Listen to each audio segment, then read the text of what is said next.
우리 새로운 한 달, 우리 첫 주 예배인데요. 우리 찬양대의 찬양이 우리 모두를 정말 하나님 앞에 인도하고 하나님 앞에서 참 기쁨의 충만이 무엇인지를 우리 가운데 알게 하는 것 같아서 참 귀하고 감사한 것 같습니다.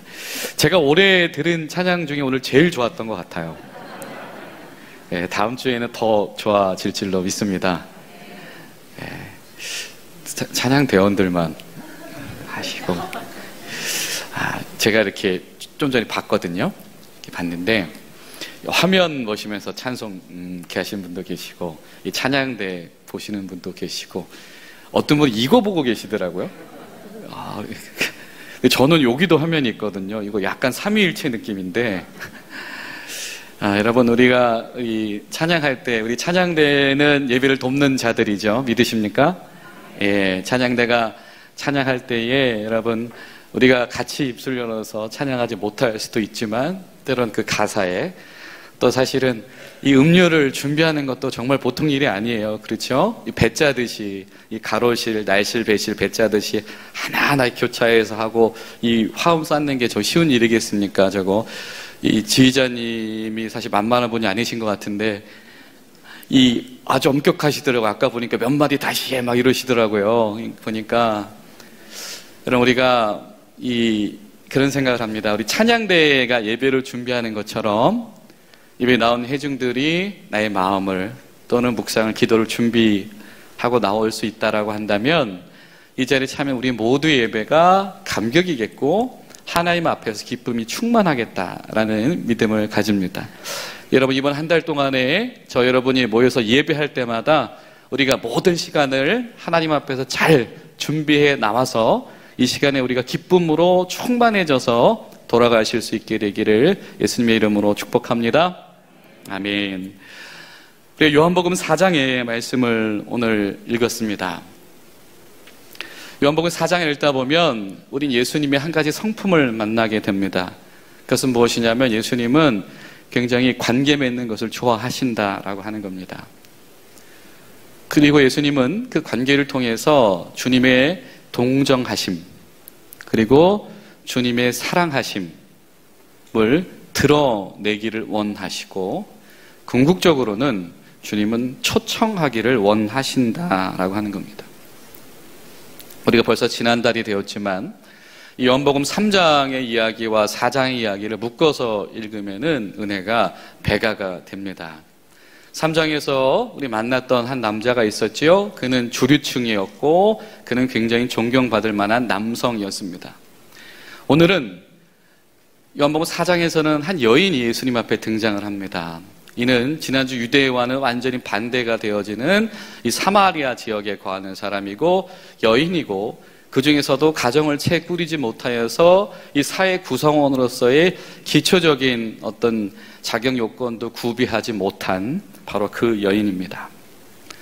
이 3장과 4장은 이 모두를 찾아가신 예수님의 이야기를 전합니다. 그리고 공통점이 한 가지가 있다면 이들 모두가 예수님과 만났을 때 놀랐다라고 하는 겁니다. 지난주에 니고데모는 어떻게 했죠? 깜짝 놀랐습니다. 주의 하시는 말씀, 특별히 주님의 지적을 듣고 놀랐습니다. 다시 태어나지 않으면 알 수 없습니다 라고 하는 것이죠. 그리고 오늘 말씀 속에서 이 여인은 또 깜짝 놀랍니다. 왜 놀랍니까? 이 사마리아 그 땅에 그리고 남성인 예수가 자신에게 와서 먼저 말 걸었기 때문에 놀랍니다. 그리고 그분의 메시지에 놀랍니다. 왜? 자신의 인생의 해답을 주었기 때문에. 예수님께서 선을 넘어 오셔서 이 여인을 깜짝 놀래키신 사건, 이 여인의 삶에 아주 이 돌멩이가 아니라 큼지막한 이 바위를 던지셔서 그의 삶 자체를 부셔버린 사건이 표현이 과격하죠? 오늘의 말씀의 사건입니다. 왜 그럴까? 왜 주님은 찾아가셨고 그들과 관계하셨을까? 정답은 한 가지입니다. 왜입니까? 그들 모두가 예수님의 양떼들이기 때문입니다. 유대 남성이었건 지도자였건 사마리아 여인이었건 그가 사회 구성원으로서 기본 요건을 갖추지 못했건 모두가 주님 앞에서 양떼들이다라고 하는 겁니다. 여러분, 예수님은요 때론 이렇게 선을 넘는 것을 종종 자주 드러내셨습니다. 보통 우리가 이 선을 넘는다라고 하는 것이 좋은 표현으로 사용되지 않죠. 그렇죠? 최소한의 예의를 지키지 않는다. 기본을 지키지 않는다. 뭐 상식을 지키지 않는다. 이런 표현으로 사용되어지죠. 그런데 실제로 예수님께서 당시 유대인들에게 그런 공격을 많이 당하셨습니다. 이거 저거 선 넘네 라고 하는 거죠. 당신 그거 선 넘는 거야. 당신 그거 신성 모독이야. 당신 그거 우리의 전통을 해치는 거야. 당신 우리의 지금 사회 통념을 흔들어 놓는 거야 라고 하는 것입니다. 예수님은 선을 넘는 분이셨습니다. 왜요? 그분은 그 경계를 넘어서시면서 이 회중들의 이 왜곡된 삶의 지형도를 바꾸기를 원하셨습니다. 그 잘못 자리 잡은 이 율법주의의 이 금지된 선들을 주님께서는 지워버리기를 원하셨고, 궁극적으로 사망과 이 어둠 가운데서 이 좌절해버리고 이 포기해버린 그런 실망의 선들이 그어져 있던 이들에게 그 장벽을 넘어오셔서 그 선들을 말끔히 지워버리고 이 빛의 자리로 이끌어내시기를 원하셨던 분이 바로 예수님이시다라고 하는 것이죠. 여러분 기억하시기 바랍니다. 주님은 다가오셔서 선을 지워버리는 분이십니다. 그리고 우리에게 말씀하십니다. 내게로 나오라. 모두가 다 내게로 나오라. 유대 남자건 사마리아 여자건 다 내게로 나오라라고 하는 것입니다. 예수님은 그 사람은 아니야. 그 사람은 아니겠지. 혹은 나는 아니겠지. 아니면 완전히 그런 사람도 있었어? 그런 사람이 있는 줄도 몰랐어. 라고 하는 이런 이들 모두를 위해서 선을 넘어서 찾아오신 분이 바로 예수님이시다라고 하는 것이죠. 우리 오늘 읽은 단락의 바로 앞부분, 여러분 너무 잘 아시는 이야기입니다. 예수님께서 사마리아 지역에서 우물가에서 한 여인을 만나셨습니다. 소외된 지역 갈등을 일으키고 있는 지역이며, 그 중에서 이 과부된 여인이고 여전히 재가를 하지 못하는 실패한 계층의 여인입니다. 도덕적으로 완전히 소외된 소외계층의 여인입니다. 이 여인은 왜 계속해서 그 삶을 반복해야 했던 것일까? 이 불가지론이라고 하죠. 그리고 인류학자이기도 한 이 어네스트 베커라고 하는 인류학자가 있습니다. 이 사람이 필리처상도 수상한 사람인데요. 그가 이런 말을 했습니다. 현대사회의 특징이 한 가지가 있다. 현대사회는 신을 잃어버린 사회이다. 그런데 그 신을 잃어버린 이들이 연애 대상을 찾는 일로 신을 찾는 일을 대체하고 있다라고 하는 것입니다.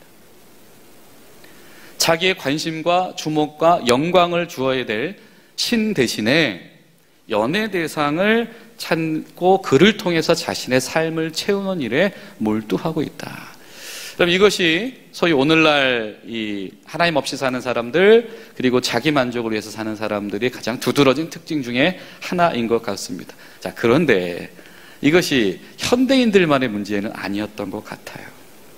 과거에도 마찬가지였습니다. 이 여인이 한 명의 사람으로 존재하기 위해서 필요했던 것은 바로 남편이었습니다. 그런데 그 남편을 가지지 못했기 때문에 내 인생이 갈급합니다. 갈증납니다. 이런 인생의 결론을 가지고 있는 여인이었습니다. 여러분 안타깝죠?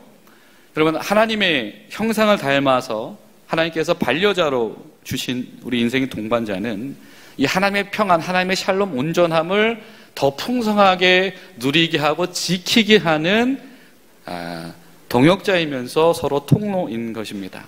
그런데 어느 순간에 그런 것들은 다 사라져 버리고 그저 나의 어떤 만족을, 나의 속사를 만족시켜줄 그런 사람을 찾는 행위들로 그것이 그냥 머물러져 버렸다라고 하는 것. 근데 그것을 찾지 못했다라고 하는 심정이 이 여인의 인생을 목마르게 만들었다라고 하는 것이죠. 이 팀 켈러라고 하는 목사님이 이 영혼의 갈증에 직면한 사람들이 하는 4가지 선택을 소개를 합니다. 무엇이냐면 첫 번째는 뭐냐면 우상을 탓하는 사람이 있답니다. 이건 무엇이냐면 내가 이번에 잘못 골랐구나 라고 하는 사람들. 그 사람들은 뭐 하냐면 다른 거 다시 한번 잘 골라보려고 두리번거린대. 이번엔 제대로 골라봐야지 라고 하는 거예요. 두 번째는 뭐냐면 자신을 탓하는 사람. 그래, 나한테 무슨 희망이 있겠어. 역시 나한테는 가능성이 없어. 라고 하면서 좌절하는 사람입니다. 그리고 세 번째는 세상을 탓하는 선택을 하는 사람이 있습니다. 이 사람들은 어떤 사람이냐면 왜 나한테만 안 알려주는 거야? 이겁니다. 왜 나만 모르게 하는 거야? 왜 나만 못 가지게 하는 거야? 왜 세상의 행복은 왜 저 사람들만 다 가지고 왜 나만 못 가지게 하는 거야? 이 세상은 참 잘못되었어 라고 하는 것이죠. 그런데 네 번째 복된 선택을 하는 사람이 있다고 합니다. 그 사람은 어떤 사람이냐면 지금 내가 그것을 통해서 만족할 수 없다면 나는 분명히 다른 사명을 위해서 창조되었을 거야 라고 믿는 것입니다. 이 기독교 저술가 C.S. 루이스가 같은 이야기를 해요. 내 안에 이 세상에 어떤 경험으로도 만족시킬 수 없는 갈망이 있다라고 한다면 그것은 바로 내가 그보다 높은 다른 세상을 위하여서 지음받았다는 증거이다. 여러분, 저 여러분의 인생이 단순히 오늘 갈급한 그 현재만을 사는 것이 아니고 하나님에게 속한 하나님의 시간을 살아가며 하나님 나라를 살아간다라고 하는 것을 인정하는 것, 여러분 이것이 바로 기독교인의 삶이다라고 하는 것을 다시 한번 점검할 수 있기를 바랍니다. 예수님께서 이 여인에게 그것을 알게 해주기를 원하셨던 것 같아요. 이 사마리아 지역은 현대 이스라엘 팔레스틴 지역에서도 사실은 굉장히 좀 예민한 지역입니다.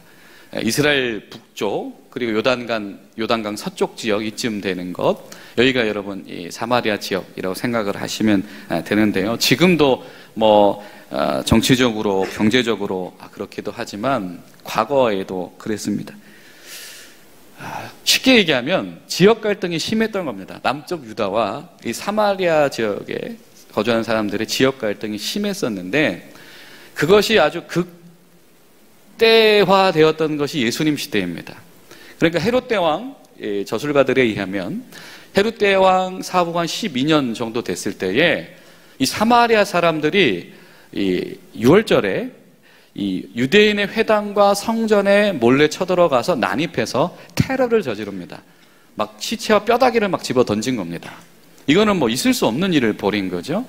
정말로 테러를 벌인 겁니다. 자, 근데 여러분 그런 사건이 있었다라고 하는 것을 보면서 우리가 생각할 것은 단순히 어떤 정신 나간 사람들이 그냥 갑자기 그날 무슨 뭘 받아서 그랬을까요? 그게 아니었겠죠. 뭔가 그들에게 쌓였던 아주 서로의 히스토리가 있는 겁니다. 그게 아주 이 6월절 날이 쳐들어가서 테러를 하게끔 만들어 버렸던 거죠. 다른 말로 하면 예수님 시절에 이 사마리아 사람들과 유대 사람들은 아주 갈등이 아주 최고조에 달했던 시기를 살고 있었던 사람입니다. 그래서 그 당시에 유대 사람들에게 이런 사마리아 사람 같으니라고 하면은 가장 모욕적인 언사라고 생각했을 정도로 그렇게 갈등이 심했다라고 하는 거예요. 자, 그런 사마리아 사람들 예수님이 찾아가셨다. 그 와중에 그러면서 오늘 결론이 그렇게 끝납니다. 내가 그로다. 내가 그로다. 지금 갈증난 당신의 인생의 해답은 누구다? 예수다.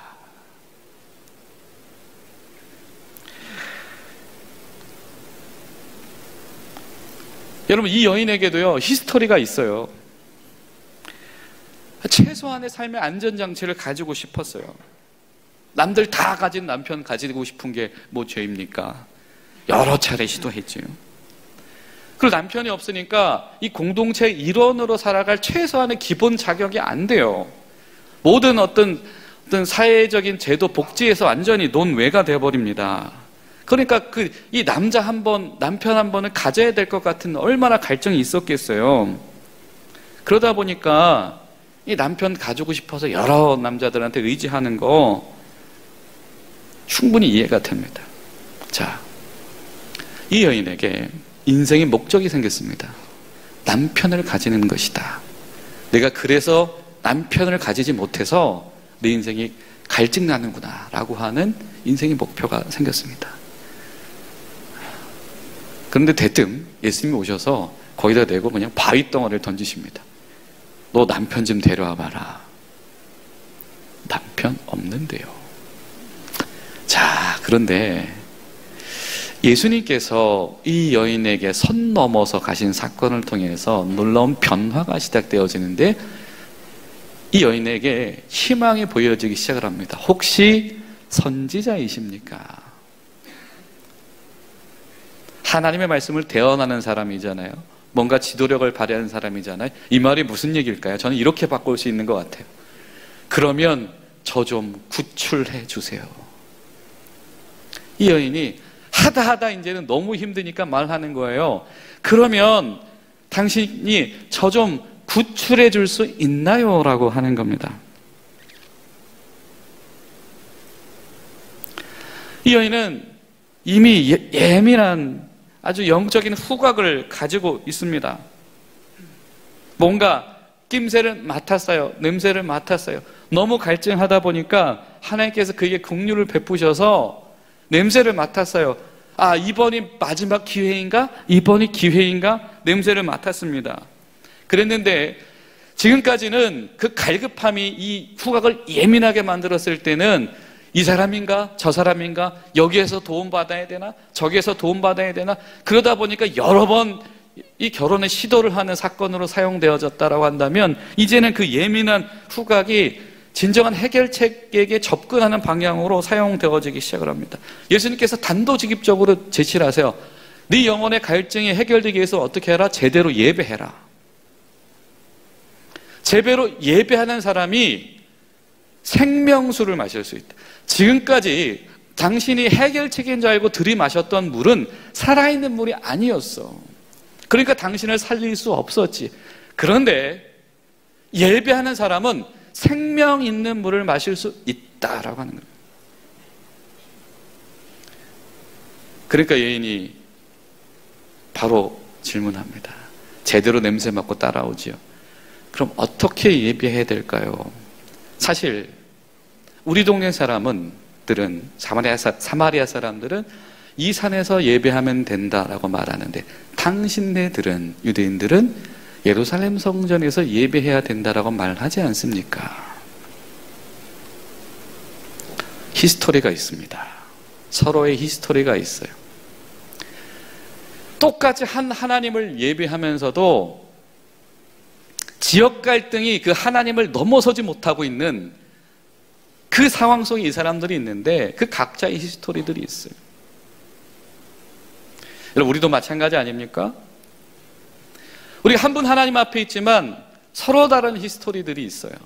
자, 그 히스토리 점검을 해볼까요?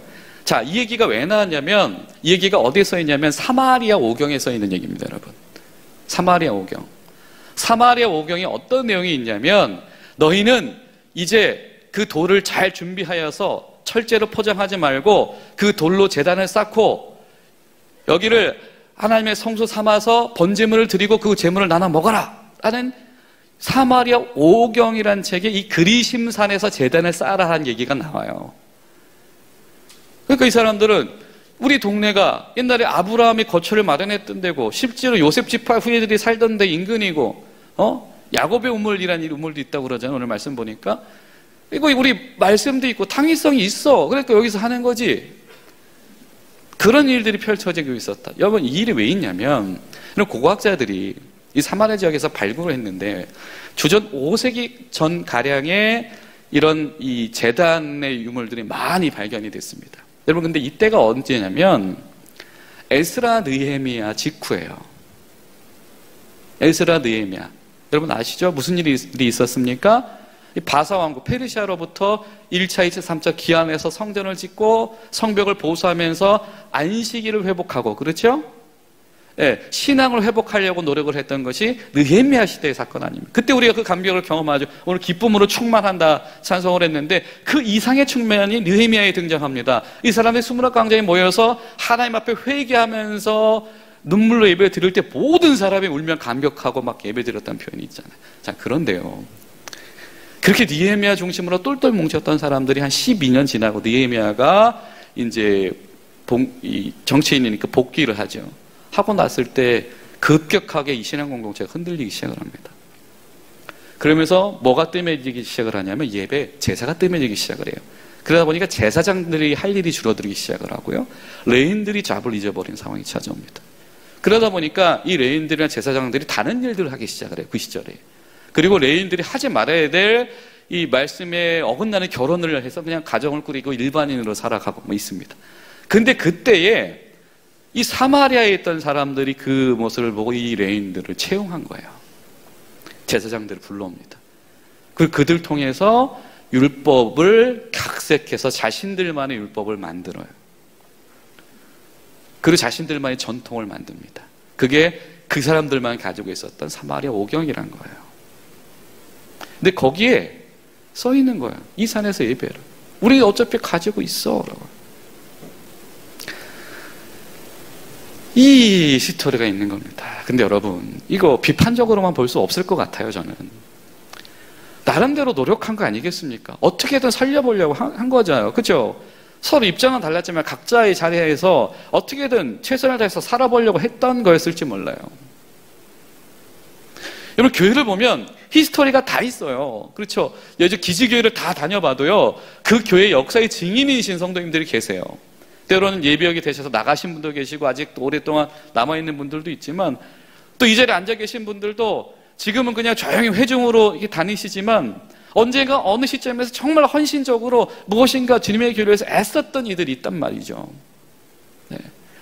네. 지금 주일 예배만 가끔 나오는 분들 중에 여전도 회장 출신들 많을걸요? 네.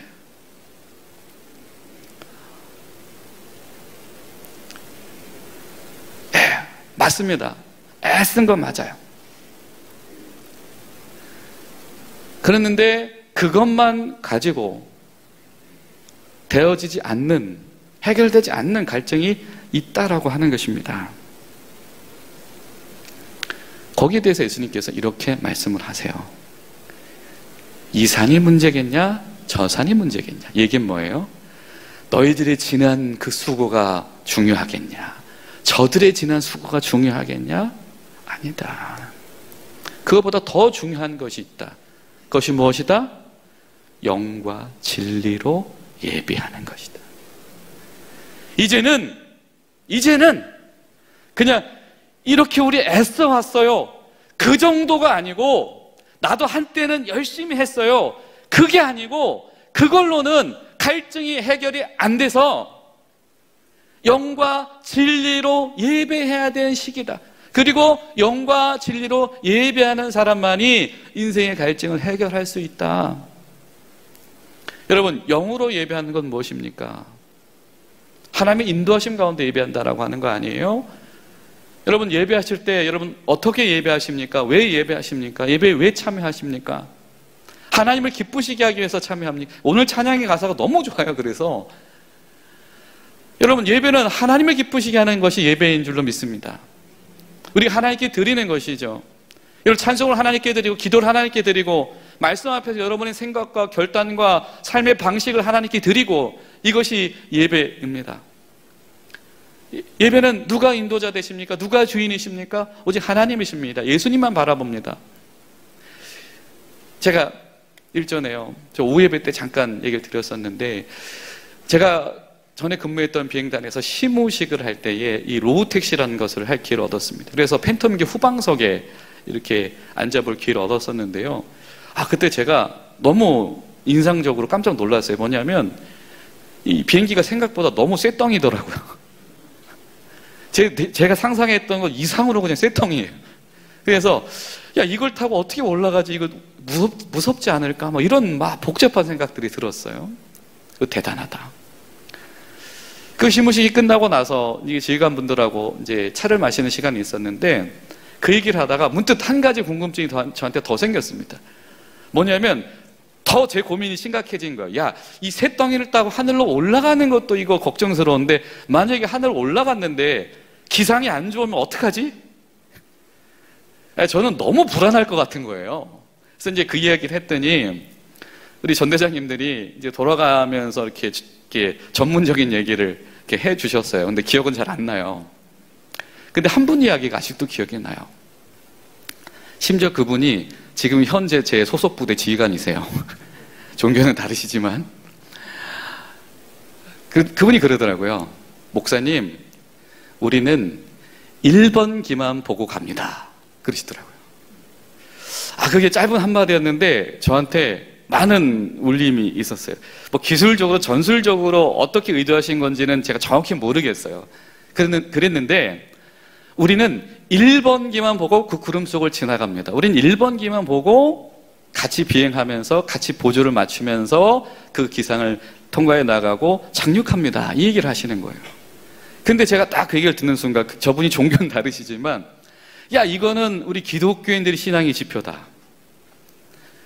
여러분, 우리가 불투명한 상황들을 통과해 나가면, 불확실성을 걸어가면서 우리가 예배를 한다고 하면서도 나의 예배 행위에 대해서 늘 우리 가운데에 고민과 갈증이 있을 때에 우리 할 일이 무엇이냐? 우리 1번기를 찾는 거죠. 우리 1번기 누구십니까?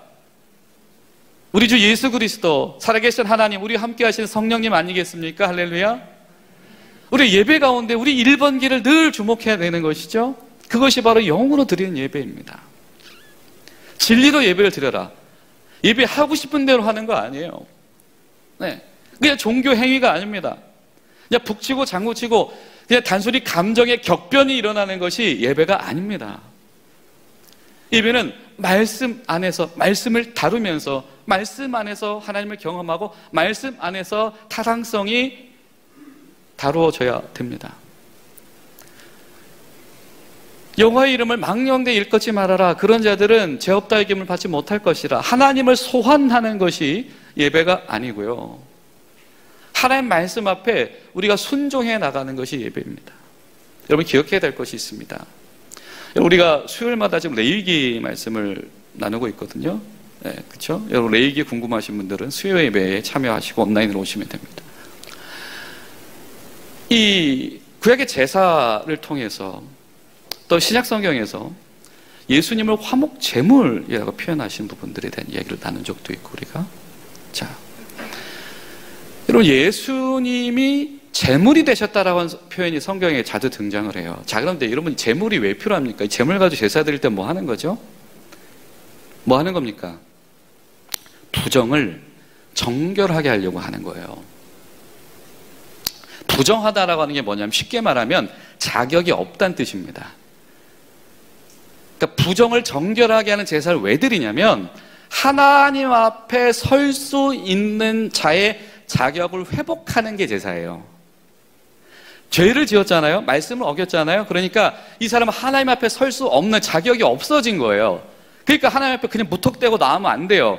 그래서 이것을 정결하게 하는 제사. 근데 그 제사를 어떻게 해요? 오직 그때만 피를 볼 수 있잖아요. 그죠? 피를 바로 구별한 제단에 희생 제물을 바치면서 제사를 드리는 겁니다. 근데 성경은 말해요. 예수님이 희생 제물 되셨다. 여러분, 이건 정말로 중요한 것입니다. 예수의 피 흘림 때문에, 우리가 예수 그리스도의 보혈을 우리한테 발랐기 때문에 우리가 하나님 앞에서 예배할 수 있는 자격이 회복이 되는 것입니다. 할렐루야. 우리 예배가 말씀 안에서 예배한다라고 하는 것은 바로 여기 안에 철저히 서 있어야 되는 것이죠. 예배가 쇼가 될 수도 없으며, 의례적인 전례가 될 수도 없으며, 예배가 친목 모임이 될 수도 없으며, 예배가 사변적인 강연회가 될 수도 없으며, 예배는 철저하게 예수님을 통해서 하나님 앞에 서는 행위가 되어야 됩니다. 이 시간에 저 여러분이 어떻게 하나님 앞에 설 수 있을까? 야, 너 수고한 거 알아? 잘해온 거 알아? 그런데 이 산도 아니고 저 산도 아니다. 영과 진리로 예배를 해야 된다라고 하는 겁니다. 아니, 내가 그건 알아요.